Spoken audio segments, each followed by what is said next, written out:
Hello and welcome to the Givingtown podcast brought to you by the Joyful Roberts Group. I'm your host, Daniel Roberts, and I'm looking forward to sharing my recent conversation with Dr. Robin Baker, president of George Fox University. Also, if you haven't already, make sure you subscribe to our newsletter, which includes our latest podcast episodes, Living in Newberg YouTube videos, housing market updates, homeowner tips, seniors resources, and so much more. And that is sent right to your inbox, usually on a weekly basis. Don't always do it every week, but usually weekly. And you can subscribe to that with the link in the show notes. So Robin Baker has been leading George Fox University since 2007, and in that time, George Fox has grown to become one of the largest private universities in Oregon. George Fox is also consistently ranked among the top 3 Christian universities in Oregon, even hitting the number 1 spot numerous times. President Baker has also won numerous awards, and in 2023, he was named by Portland Business Journal as one of its top executives of the year. Baker also sits on numerous national commissions and committees, and he's widely recognized as a leader in Christian higher education. So in today's episode, President Baker is going to share about the history of George Fox University, along with his own background of studying history. We're going to discuss why George Fox, the person, was such an important figure and how George Fox University was named after him. We're going to discuss how George Fox University impacts the city of Newberg, the new child care center being built in partnership with ADEC. We're going to talk about challenges facing Christian colleges around the country, how artificial intelligence is affecting higher education, and how George Fox is adapting, and quite a bit more. So with all of that said, let's go ahead and get on to our conversation. President Baker, it's a pleasure to have you on the podcast today with me. Thanks for joining. Oh, absolutely. It's a joy to join. So it's funny. It's been, I don't know when the first time we talked about it, and kind of have been planning for a while, but it's nice to finally get a chance to talk about George Fox and kind of your role there, how George Fox affects the community. As a past student and I guess alum of George Fox, I kind of have a separate view, but it's interesting being so many years on the outside, seeing George Fox not as a student. And I think there's a lot of things that people who live here, they know that George Fox is there. They know there's a lot of students there, but there's a bit of a separation. They kind of see it. Maybe it's this big black box. They don't know quite what happens. So hopefully this episode is a good opportunity for people to learn more about it. But you've been president since 2007, right? Yes, that's it. Okay. So since that time, that's like 18 years, what do you feel has been the main highlight? Or if you can't choose one, you can choose a couple. Sure. I'm a former athlete. And so in some ways, my ability to both start new sports and to be involved in the athletic programs in a Division III institution is a highlight for me personally. And in that kind of context, the 2009 Women's National Championship in basketball, I've been present at all the national championships until the last one, which was in Stunk. So there's been 5. So all of those have been a highlight. But I think in particular the 2009 team, they weren't expected to be that great. They had 10 freshmen. They went undefeated all the way to the title. So being present for that was a tremendous honor. So I'd say that would be one thing. But just in terms of the overall campus, it's been the transformation of the campus from primarily a liberal arts college with about 1,400 students to a large complex institution of the largest in Oregon now, but one that's focused on healthcare and engineering. And I think I've been able to help mold that. So that's a highlight in some fashion. It is amazing so I graduated 10 years ago, this year actually, and from the engineering department, which, is a fantastic program. And going back, it's always so interesting to see the things that have changed. So I was on the east side of campus. I was in the coffin dorm. Yeah. Now that side is completely different. There's, what is the big sports gym? What is the name of it? Hadlock. There's Hadlock. There's 2 new huge dorms. I mean, the whole, there's the bridge going across. There's the new dining center. It's a completely different experience now compared to what it was. Which is exciting. I think every alma mater, everyone likes to see their alma mater, do well and see the college they went to, succeed. So it's been really cool for me to see that.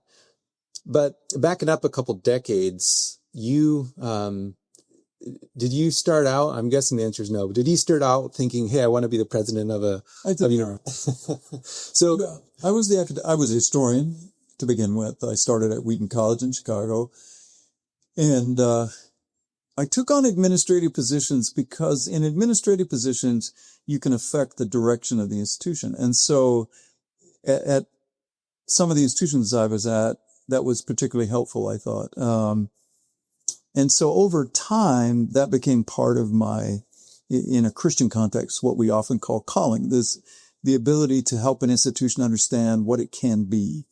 And so whether at Grand Canyon University or John Brown University before George Fox, I got to play that role. But I never really envisioned being a president. When I came to George Fox, I was the provost, which is the person that's responsible for the direction of the academic program, which is really my passion. I love what happens in the classroom. I love the way in which we engage students. So being able to help mold that was my main focus. Yeah.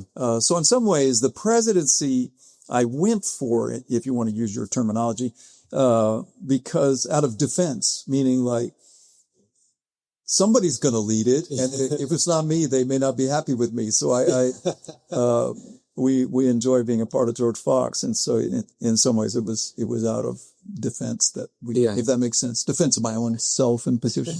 Well, you took history as kind of your educational course, and even ended up getting your PhD in history from Texas A&M. So it was in Civil War history and American political history. Is that right? Both. Okay. So what led you wanting to study that? Well, I think like a lot of people, you're affected by your teachers. And so in my high school, the most dynamic teachers happened to be social studies teachers. And so I just loved the way they approached their subjects and the passion they brought to it. So that led me into that. But my father was also one of those. He was a history teacher at Flagstaff High School. So his love for history certainly affected me. And I think partly because I'm a Christian. And so the Bible's a historical book, and it's about the stories of people engaging God over time. And so there's a natural affinity, in a sense, to being a historian and loving the Bible, and then seeing how the stories of people play out over time. So in a sense, that's my interest in history. It's interesting, the political dynamic. I mean, obviously we're nowhere near the volatility that we were at during the Civil War, but some people note there's a big divide between especially conservatives and liberals and maybe other groups as well. During your study of political history and Civil War history, what do you notice about today that would be good for us maybe as a society to learn from? Well, it's hard to know. I mean, I think Daniel, you may know, if you ask a professor any question, they always give you a long answer that may not effectively address what you really want to know. I think one thing that historians would say, most of us don't believe in a cyclical nature of history. So it's not like history occurs in cycles and it repeats itself. Each generation or era is a unique product of the people, the culture, and the interaction at the time. But having said that, so you're exactly right. I mean, the Civil War had a completely different context to it. I mean, the nation was divided by slavery as an institution, and people hung their hats on one or the other side of that, and they increasingly divided over that issue. And it was an important issue of the freedom and the blacks community at the time and their humanity, right? So it was a deeply, deeply important issue, and one the nation needed to correct. Today, you wonder, I mean, we're divided by all sorts of things. I mean, what a historian, I think, would say, or I might think about, is that on one level, we're not really any good at making comments about what's happening now. We need time. So most of the time when you think about an era, you've had 50 years to think back and say, oh, how would you think about that era now when you have distance from it? So I live in it, and it's really hard for me to gain a distance from it.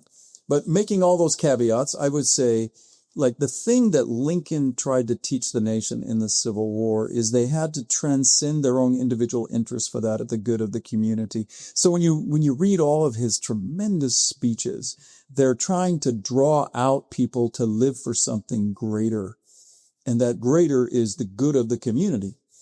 And that's what's so absent now, right? There's a sense in which people are driven by their own individual self-interest. And that's what's most important. So it drives them into polarized communities where they're at war one with the other.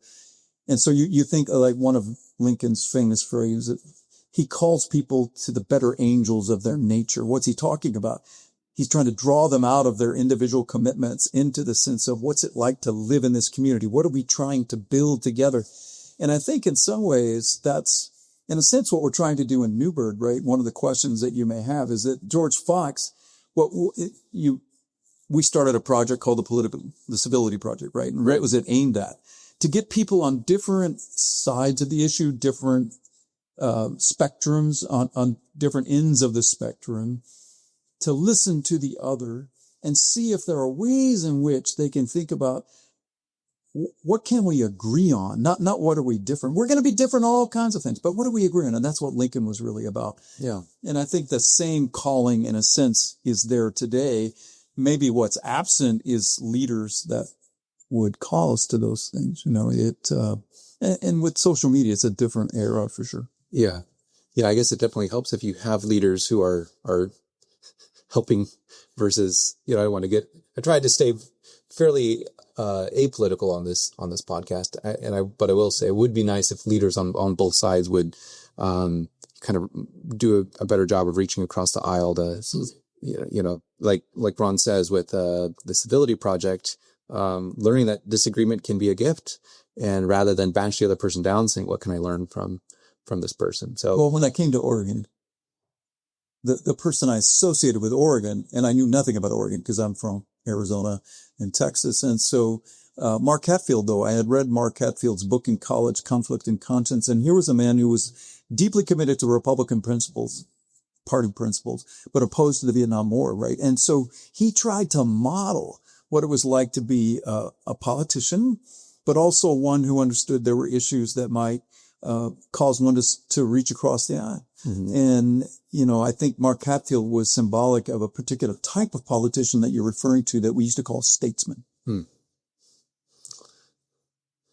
Well, yeah, and we could, I'm sure, do a whole podcast about this.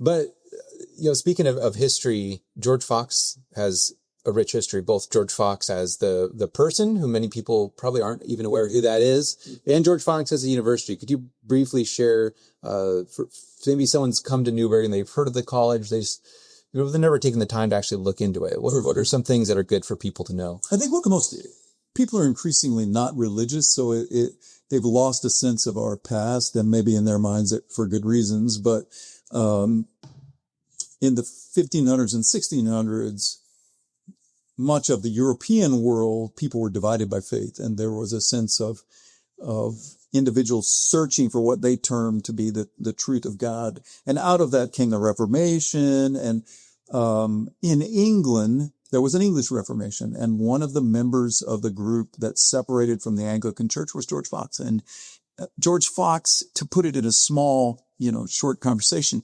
he just found the Anglican Church hollow. That they had liturgical practices that people came and did, but it was meaningless when it got down to people's real beliefs and convictions.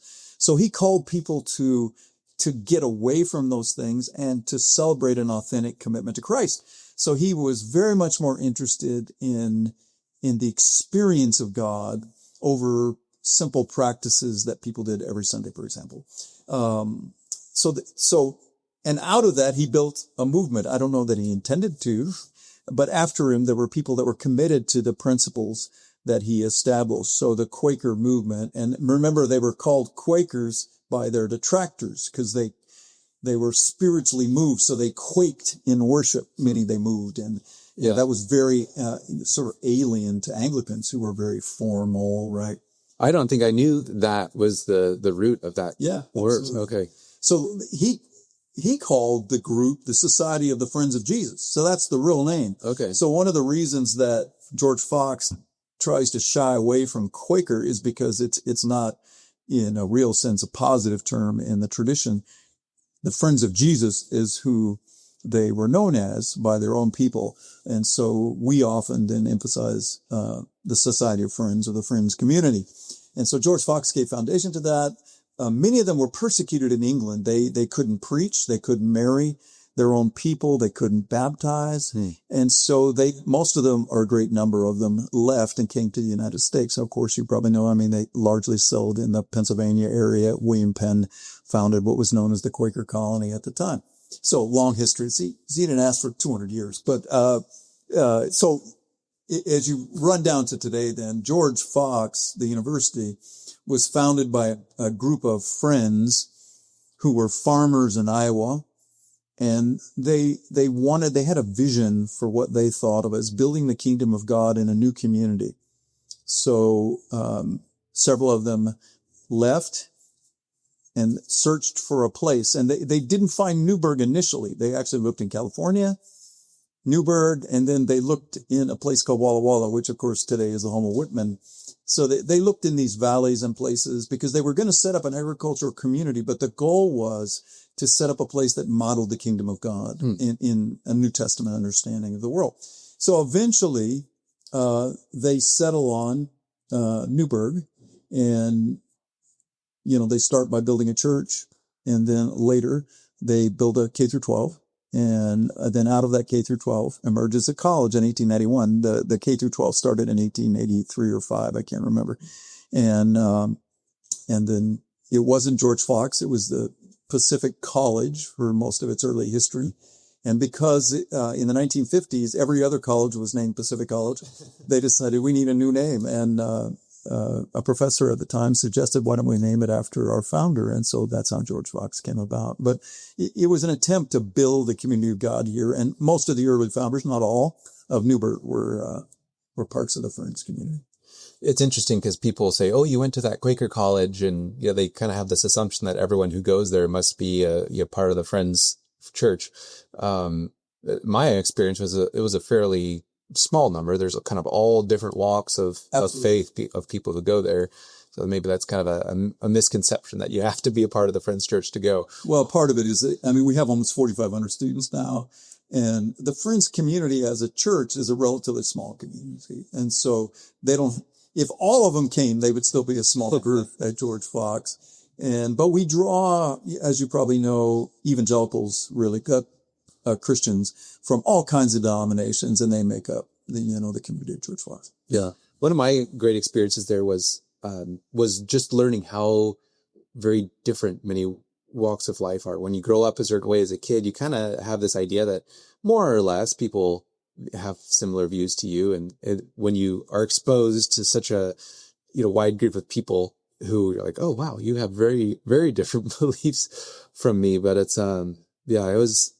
I definitely loved my time at George Fox. And one of the things that, I think George Fox does a really good job of is what some people would know as the be known promise. Can you tell me a little bit about that phrase and what that means and why it's so important? Yes, in fact, so this is the 15th anniversary actually this year of the development of the be known promise. Oh, really? Yeah. Yes. So I've never been a person that particularly likes marketing phrases. You have them in almost everything, whether it's Coke or Pepsi. And so marketing phrases often draw someone to a product, and you don't want to think of a university as a product, right? So you want to think of it as a place of being. At least that's how we think of it. So in 2010, a gentleman by the name of Rob Westervelt, who's no longer at the institution, he's in a place in the Midwest, was a really fine leader on our campus. And he led a group in an exploration of, could we find a phrase that describes who we are? So it was an attempt to say, who are we authentically? What does that look like? What are we trying to accomplish? What's our vision? And is there a phrase we could sort of latch onto that would help us describe that?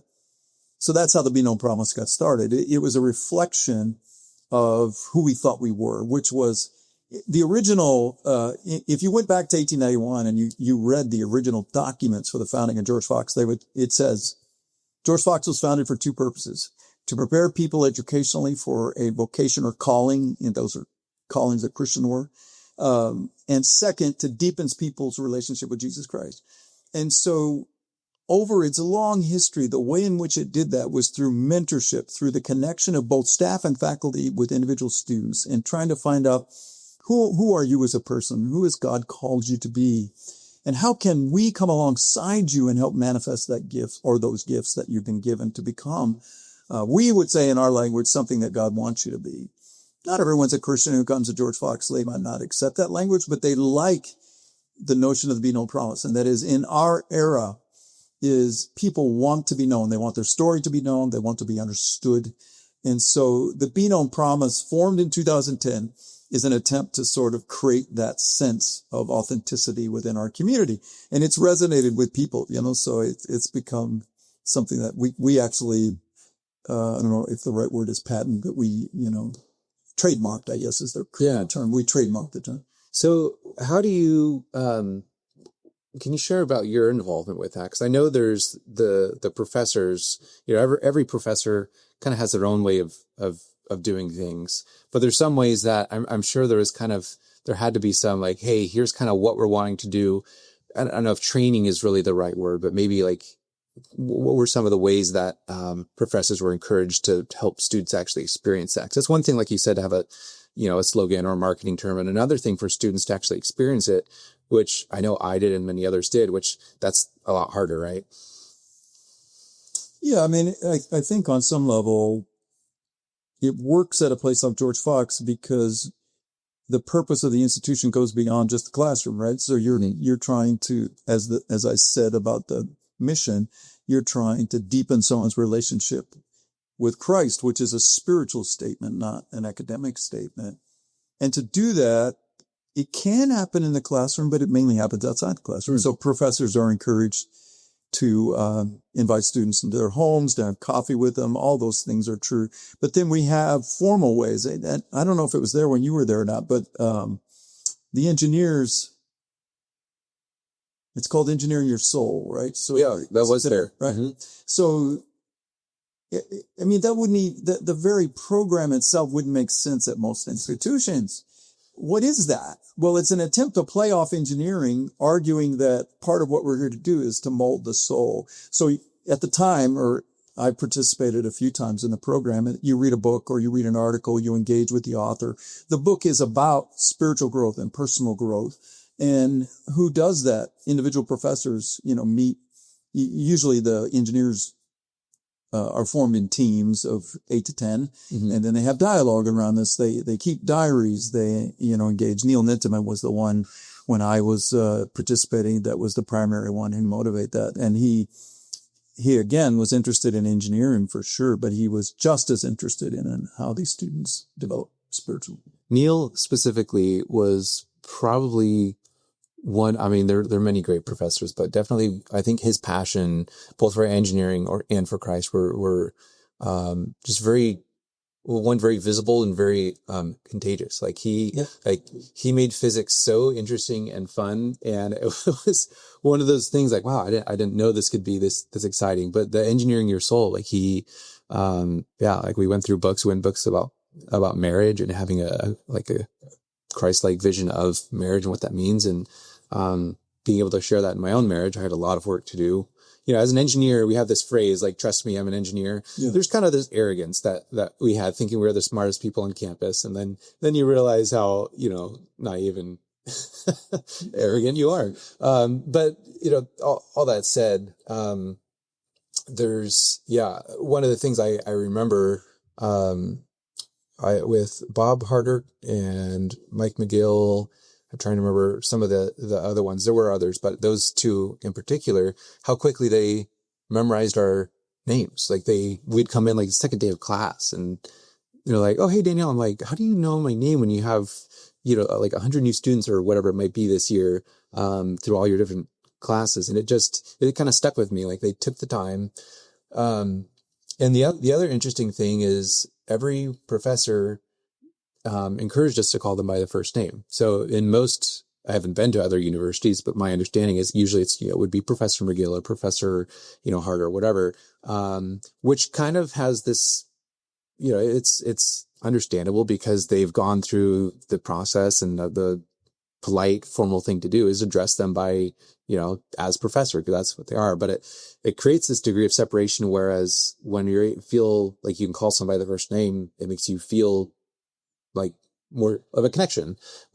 Is that an intention? I imagine it is. Is that an intentional part of that, or how did that come about even? Well, again, I think the Be Known Promise was chosen because it's a reflection of what the campus already was. So it's not like you created the Be Known Promise and you thought of all these ways to make it real. Right? It was more like, no, this is the way it is.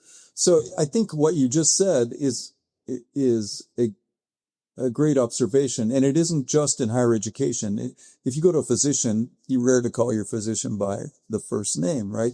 And part of the reason for that is whether in higher education or medicine, people have, as a culture, we've said, like, if you have a personal attachment, you can't be an accurate judge. You can't assess people. So the reason for the formality is respect, as you suggested, but it's also the sense in which, look, I'm going to have to give you a grade. I'm going to have to evaluate you. So I don't want to be your friend in that regard, because then, like, it may compromise my assessment. And I think at George Fox, we just say, like, we're going to compromise it. It doesn't matter. We think we can still assess people, but also be their colleagues, because what we are about is forming a community, not just educating someone. And so that's what drives it, right? Is like, you want to know me because I'm part of the community, not just because I'm president. Who am I? How did I come to be who I am? Like this morning we had employee worship, and the gentleman who shared from Hebrews chapter 12. But the important part of his sharing was to say, like, tell me who influenced you. I want you to write down 5 people that helped you become who you are, and think about how they did that. And the people that you write down are not formal people who, kept a distance from you. They were people who chose to invest in your life. And so that's what George Fox is a reflection of. It's a sense of saying, we believe each person is a creation of God, and we're going to come alongside you in the process of development. So that makes the institution different than a lot of places, for sure. And we're proud of that difference because it's driven by who we are. Yeah. Yeah. Especially as we, I want to come back to this, but higher education, I think, is changing and kind of undergoing, different challenges. I think George Fox has done a great job of, I don't know if leading the pack is really the right term, but it sure seems that way in a lot of ways. So, I think having that relationship and focusing on the relational side, I feel is an important thing. I want to come back to that. But I had a couple other things I wanted to get to first. We talked about, some of the highlights since you've been president. And one of the things is that there's been a lot of different changes, mentioning all the different things that were built. Can you share again about the growth that has, over the past maybe 20 years or whatever, how George Fox has grown, both kind of in the student ways as a university, and kind of what changes there's been even from, different buildings and whatnot? Sure. I mean, I think on one level, so universities are complex entities with a variety of programs that we offer to students so that they can learn new ways to contribute to culture. Bottom line, right, is that's why universities are there. So at George Fox, we've gone from being primarily an undergraduate system. Nothing wrong with that, but we've gone from being primarily an undergraduate system to one that has an extensive graduate network. And when you think about the graduate programs that we've added, physical therapy in 2012, Master of Medical Science 2021, Doctor of Medical Science 2022, occupational therapy, Doctor of Nursing practice. What we've done is say, we want to be a part of solving the medical problems that our culture has in terms of the availability of medical providers. And as Christians, we think that's an essential part of our history, that in Europe, at least, Christians were at the forefront of developing hospitals. They were the very first to step in and to think like, how do we alleviate the suffering of our community? So we took on that part of the mission and said, we want to be at the forefront of that. And that gave us a unique mission in the Northwest because there's just not a lot of other schools like us who offer those kinds of programs. So we were one of the first to move into that environment, which developed then a resonance in the community that students wanted it. So they started to come. So that led to growth. The one thing we didn't predict was that it would also lead to growth of the undergrad program. In other words, what happened was they saw the graduate programs and they said, like, I want to be that. But to be that, I've got to get an undergraduate degree. Well, why not go to George Fox? They're already developing really accredited and excellent healthcare programs at the grad level. Maybe I could be at the undergraduate level too. So those things worked together, if you want to think of it as a strategy, to develop the institution as a whole. So, to move from one of the smallest colleges in the Northwest Conference to the largest college was a product of both a commitment, we would say, to our Christian mission, but then also to programming that people need and want. So that would at least be one of the ways. There's other things too. But. Yeah. Do you remember how many students were there when you started?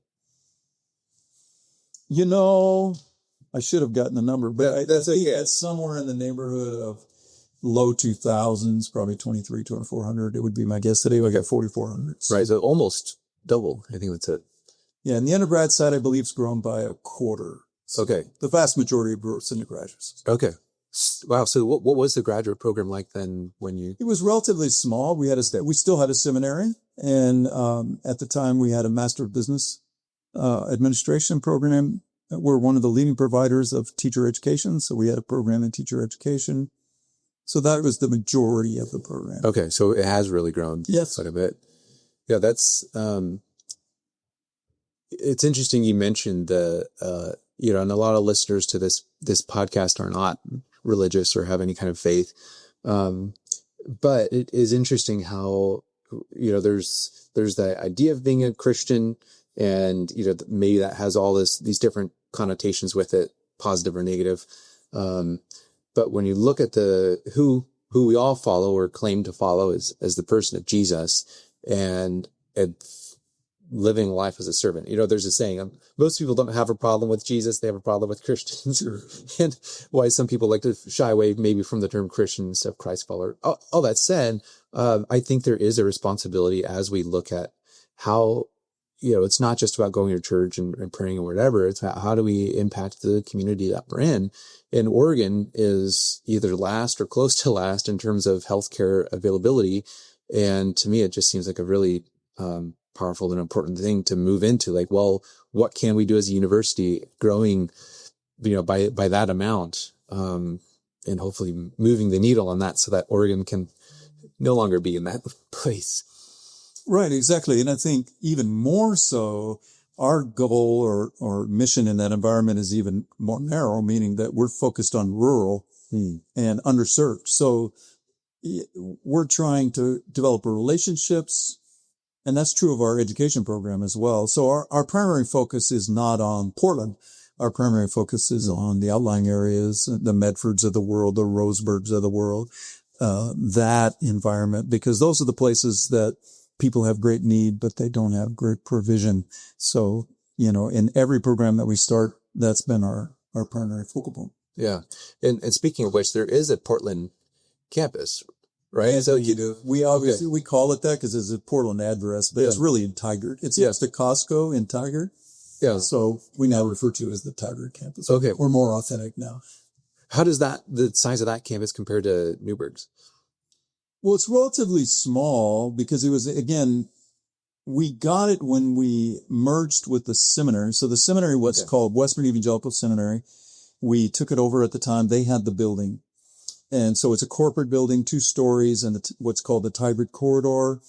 And over time, we've had a variety of different programs. But as you've noticed or already noted, education's changed dramatically over the last 20 years. So when it first started, our largest program was the Master of Business program up there, and it had 280 students or so. Today, the MBA has somewhere in the neighborhood of 40. So, vastly different. The seminary has probably 350 students. Most of them are not resident, though. They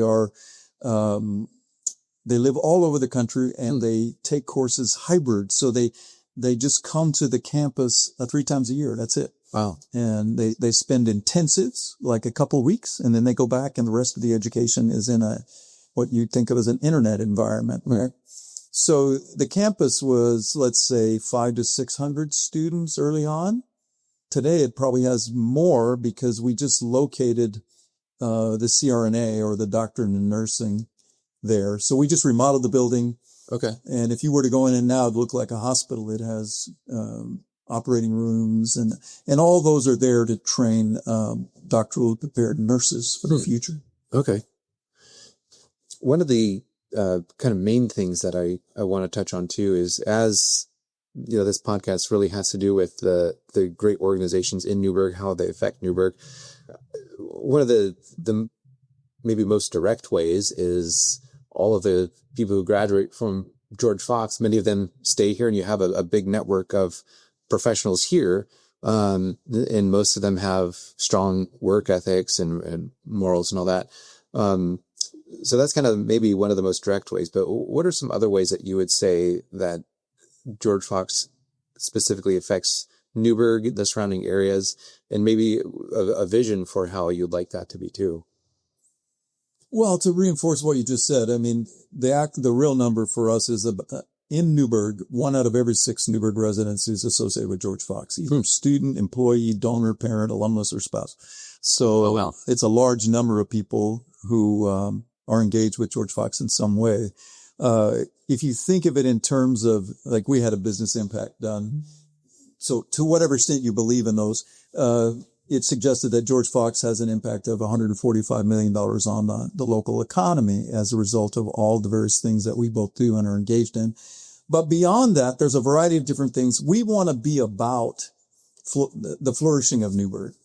And so recently we engaged in a dialogue with ADEC, which is the largest business, I think, in our community, Northwest Christian Church, and the university, to try to solve a specific problem that we all face, and that's the dearth of childcare availability in our community. And it's really difficult for a family that has young children to find ways. Increasingly,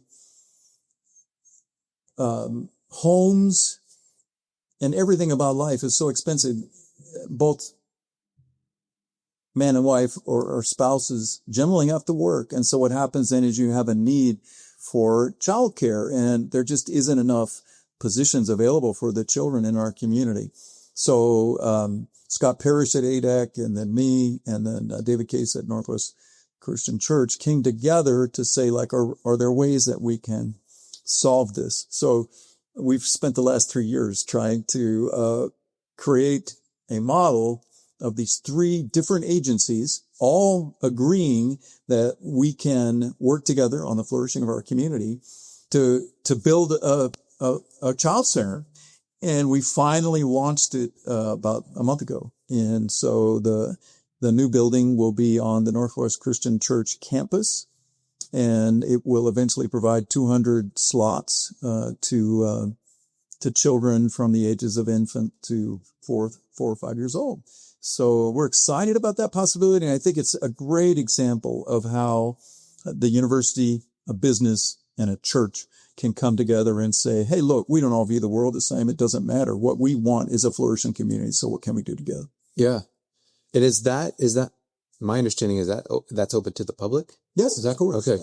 Yeah. It's interesting too. The locale of that location is just south of the new Kalina development. So right, just north of that, they're putting in over the next, right by the roundabout. Yeah. Right around 400 homes, if I remember right, over the next 8 years, something like that. For sure. Yeah, it'll be interesting to see. I mean, I feel there will be no problem filling up the 200 slots.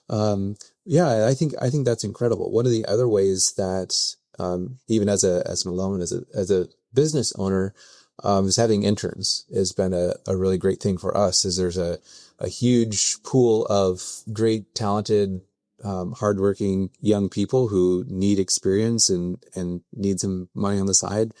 And, I think the business community in general, I think could probably even do a better job of utilizing that. I know there's been some partnerships with the Chamber of Commerce and that, and we see the business students come.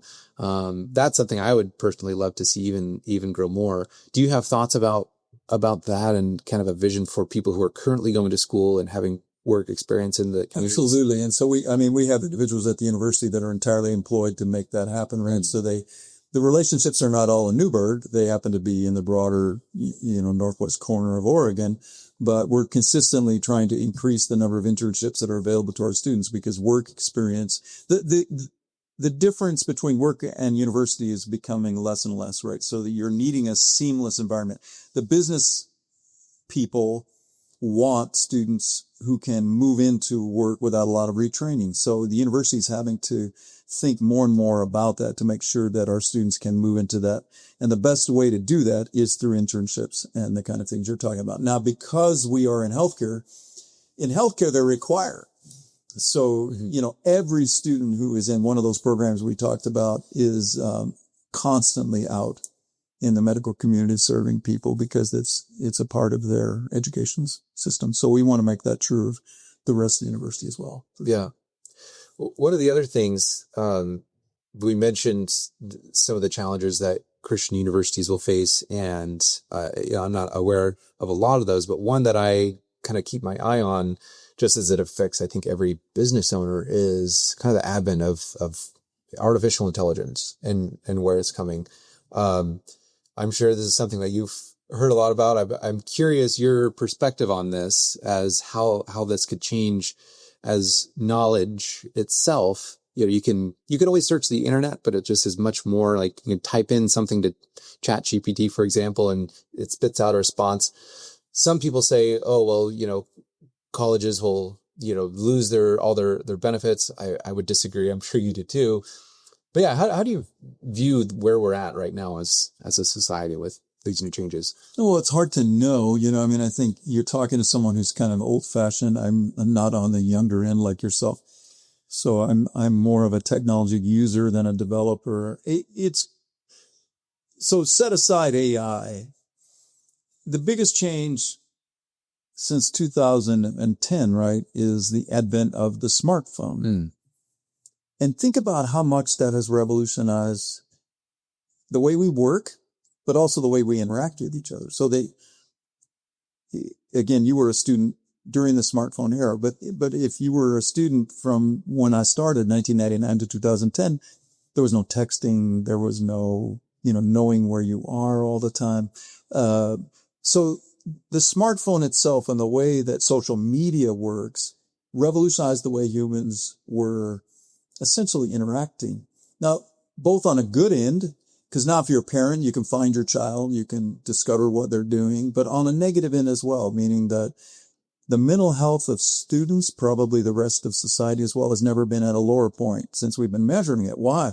Well, largely because these new devices are affecting the way, they're remapping our brains and the way in which we interact with others, not in good ways. The very question you asked me at the start, why are we so polarized, is definitely hooked to news media is gone, right? The traditional, when I grew up, it was Walter Cronkite. You turned into CBS News and you watched an independent news source give you information. Today, you look for news sources that reinforce the way you already think about the world. So that's a product of social media. So technology is a tool that can both benefit society and also harm it significantly. And oftentimes I don't think we think in those terms. So then you ask about AI. AI is the same way, only at a much more exponential level. Because as you've already suggested, AI can literally provide you with interpretations of reality. And so now you can ask a computer to write you a letter and give it certain conditions, and it will do so. We actually are experimenting with, there are AI software systems, like take Civil War. I can say to the software package, I want a course on the Civil War that will run from 1850 to 1866. I want it to include the following things, and I want it to meet these objectives. Within 5 minutes, it'll produce an entire course with all the tools and exercises that are necessary to produce that outcome. Now, as a historian, I've already looked at it. It makes errors and there's challenges with it. Sure. But as you know, with technology, it's going to get better and better. And so it's not going to be a static device. So I think what we have to do is figure out how can this new AI system world that we're living in, how can it benefit the development of learning and what we know? And what is it that humans need to bring to the equation to make sure that the technology serves us rather than the other way around? And I think that's the question that we believe really strongly in. So that, meaning that the answer to that question is that for those that say humans will be taken out of the equation, those are the ones that believe the purpose of education is the transfer of information. And if you believe that, then eventually education does lose its mission because AI will be able to do that. It can transfer information. What it can't do, though, is answer the developmental question. How does a human develop over time? What are the essential qualities of humanity that we want to produce from generation to generation? Those are not AI, at least at this moment in time. Yeah. Yeah. I think it's going to be, I probably spent too much time looking into this just because it's fascinating to me. But my thought is it's going to really show us what does it mean to be human? And it should, right? Hopefully.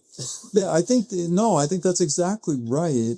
But if education, so if you went to the average classroom today, you would still find a lot of lecturing going on, a lot of transfer of information.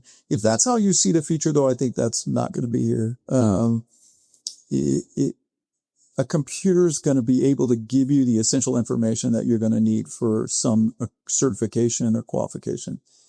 But the interpretation of that information in ways that are meaningful is still going to be left to humans. Mm-hmm. So if you want to think of it this way, a school like George Fox is actually poised to do really well because what we do is not, our expertise is not transfer of information. It's transformation of people.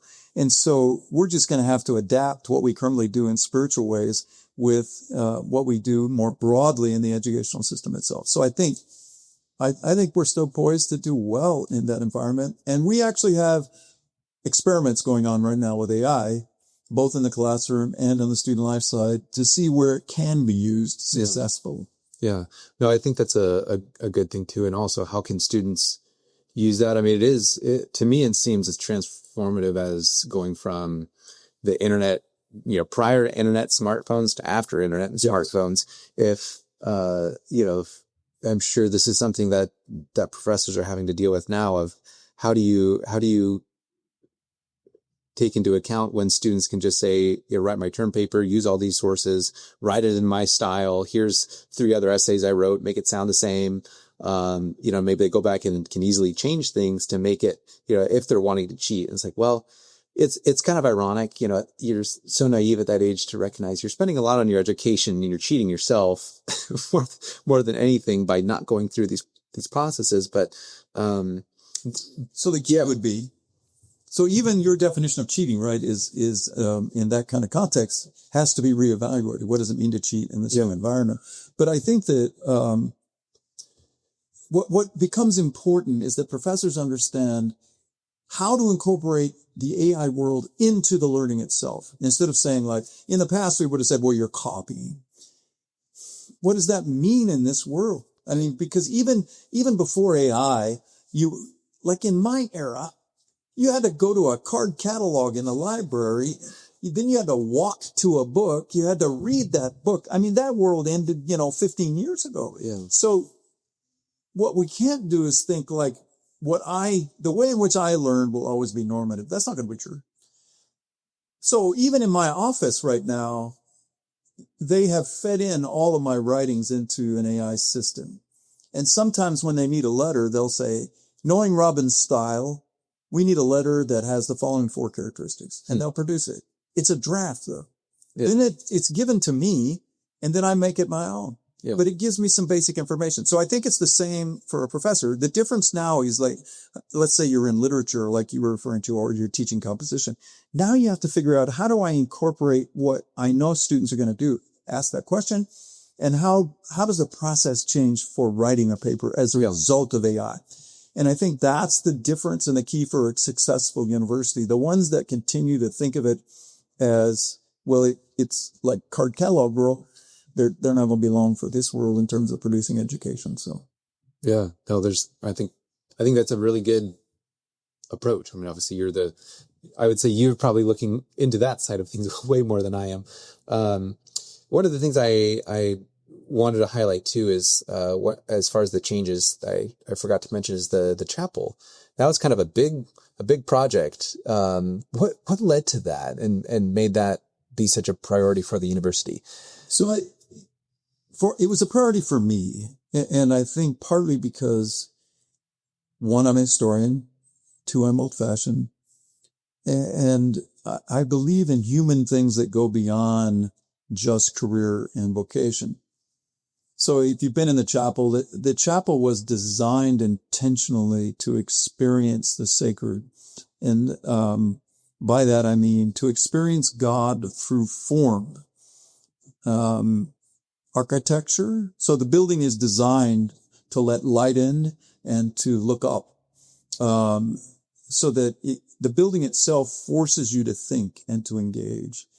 There are stained glass on either side of the walls that give stories from the Old Testament and stories from the New Testament. There is a stained glass cross at the front. There's a mural on the back wall. So the whole idea of the space was to say you live in a technological world, but there are other ways to experience God than through your iPhone.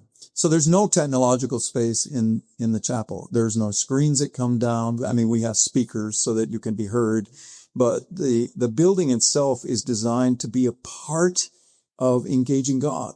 So it was my own passion to say, to continue to operate as humans in this world, we need to set aside the technology and enter into a space that draws us into what it means to be human. And so that building, it was something I participated in design. It was something that I had a very specific outcome that I wanted to see. So in a short answer to the question is I drove it because of that. And I want it to be a symbol of what it means to experience Christ in our community, which again is not through cell phones. It's not through the accumulation of information. It's through the encounter of God. And God can be encountered through art and nature and all sorts of other ways rather than simply through knowledge. It's not that knowledge is wrong, but it's insufficient. It's more than. So the chapel has been very well received by our students, and we have four services there during a week. They're generally packed out. The students themselves run a couple of them. And you'd never think that. You would think that, insider information, Bauman is where we have most chapels, right? And it's totally technological. It has, screens everywhere. They have rock bands in there. And there's still plenty of students that go to that experience, but the chapel has drawn students into another space, which is what the intent was. So is that an optional thing? Students can either go to the Oh, yeah, interesting. Okay. And so we had to add 2 services because we had more students that wanted to experience that than we initially thought.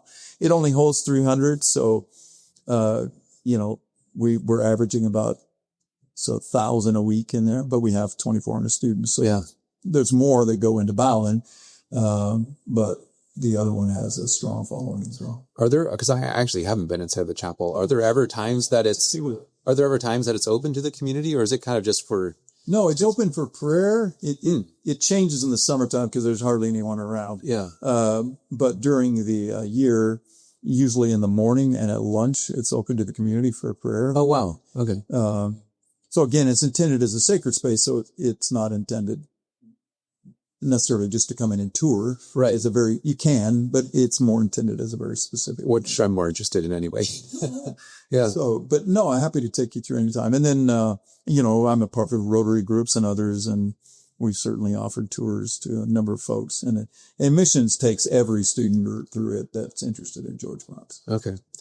Well, Dr. Beck, I appreciate your time today. Is there anything else you feel that would be helpful for our community to be aware of as it pertains to George Fox, or any other message you'd like to give? I think that, everything you've really leaned into everything. I think one of the things I would say is I think sometimes people will make this comment.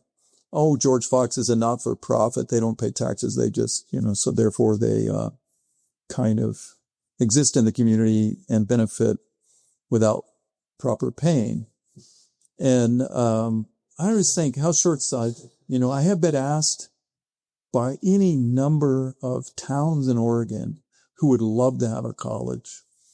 So I think people sometimes miss the point, like, even if you don't have any engagement with George Fox and you're not coming to concerts or going to athletic events or being a part of speaker series, that you could take advantage of all those things. You don't have to be a Christian or part of the institution that are open to the public. So that's a tremendous benefit. But even apart from all that, the young people who are a part of this community are largely at George Fox, not totally, but when you end up with over 3,400, I think, of our students in this community,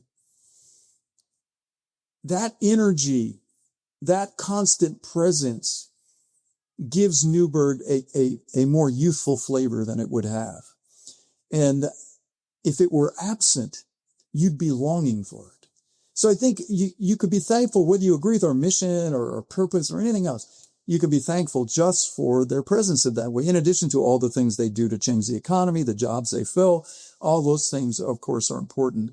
I think beyond that as well is like we're dramatically interested in the flourishing of this community. So when the community has come to us, whether when building swimming pool, they came to us and said, would you contribute to the building of this pool? We get $500,000 to the support of the swimming pool. And the police department, and fire department needed an additional position. George Fox contributed to that for the community as a whole. We've been supportive of all kinds of things. I mean, we pay the SDC fees that are part of the community anytime we put up a new building. Serve Day is a huge one. Oh, yeah. We should have mentioned, that's been around since 1999. So over 25 years, we have been going out and serving various agencies in our community with thousands of kids. So I think it's not like we're the only ones. I mean, there's other ADEC's, a great addition to this community. We're just one of the players, but the university adds youth and energy to the community in ways that would be sorely missed if it wasn't present. So that would be something that people don't often think about that I think is important. Yeah. Well, last question I'd like to ask everyone. What gives you hope for the future? Oh, when you're out of university, you're always hopeful because you're working with young people, and in a sense, they have to be hopeful. That's your greatest hope, right? Is that they have a future. Like I'm old I'm 68 years old this year, so I'm at the end of the game. And part of the reason I love the university is every year it's like a new year. So if I'm living in a retirement community, I'm surrounded by good retired people, but they've lived their lives, right? And we can have good fellowship and those kind of things. But one of the things that drives just interest in the institution is you just get to see these smiling faces. Freshman orientation is always just such a lot of fun. I mean, these students are coming to you. Their parents have raised them for 18 years.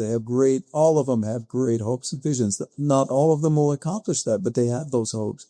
And so that energy that comes with that is irreplaceable. I mean, you just don't get it anywhere else. And as a Christian community, your hope is in something beyond the experience. It's in the presence of God. And so you have a deep commitment to that. And so you literally believe you're about building the kingdom of God. And so that you could never give up. And it always gives you hope for the future. So.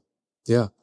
Well, thank you so much. I really appreciate it. Great to hear all the things you had to share. Hope this is a great asset to our community too. Always a privilege. Thanks, Tom. I hope you enjoyed this episode of the Giving Town podcast. Our mission with this podcast is to provide hope and inspiration to our community by sharing the stories of the amazing leaders here. This podcast is brought to you by my real estate team, the Joyful Roberts Group. And whether you're looking to buy or sell your home anywhere around Newberg and beyond, we would love to serve you. Also, don't forget to subscribe to our newsletter with the link in the show notes, and I'll catch you in the next episode.